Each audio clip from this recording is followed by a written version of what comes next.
Sasa leo tumekuja hapa kwa ajili ya kuweka jiwe la msingi la ujenzi wa kiwanda hiki cha kutengeneza nguzo za zege. Mtendaji wa kampuni tanzu ya TANESCO ametupa taarifa yake. Akasema kiwanda hiki kinagharimu bilioni 6 na milioni 800. Na kiwanda hiki kilianza kujengwa mwaka wa jana, mwishoni mwezi wa 10. Nimejulishwa miezi 9 inahitajika kwa ajili ya kukamilisha ujenzi.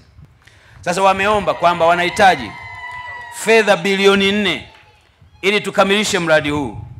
Nataka niwaelekeze TANESCO haraka iwezekanavyo fedha hizo wazitoe ili kiwanda hiki cha Tabora, na wananchi hao wamekuja kwa wema kutupokea kwa furaha, wanataka waone kiwanda sio maneno, kijengwe haraka, kikamilike haraka.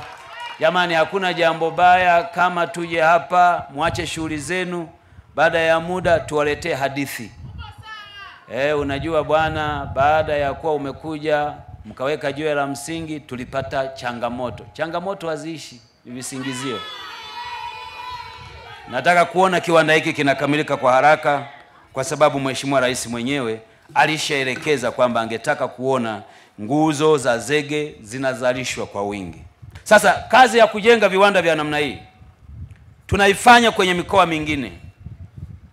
Upekee wa kiwanda hiki na viwanda vingine kwenye mikoa ya Arusha, Dodoma, Singida, Kigoma, Shinyanga, Lindi na mahali kwingine, yote hiyo wanaojenga ni sekta binafsi. Hiki ni kiwanda ambacho tunajenga sisi wenyewe serikali. Wito wangu kwa kampuni tanzu ya kuzalisha zege TCPM, mkifanye hiki kiwanda kiwe shamba darasa kwa viwanda vingine. Mjenge nguzo zenye ubora. Na nimeambiwa uwezo wa kiwanda hiki utakuwa na uwezo wa kuzalisha nguzo 120 kwa siku, ambazo zinakidhi mahitaji yote ya mkoa wa Tabora na mikoa jirani.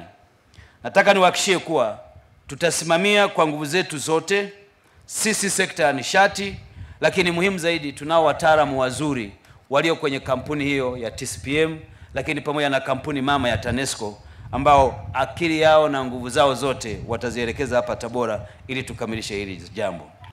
Serikali kupitia kampuni hii ya TCPM tumeshazalisha nguzo na kuzisambaza zaidi ya nguzo 34,000 ambazo zimesambazwa nchi nzima, na hivyo kusababisha ongezeko la jumla ya nguzo 14,815 ambalo ni ongezeko sawa na 76% katika kipindi kifupi cha mwaka mmoja.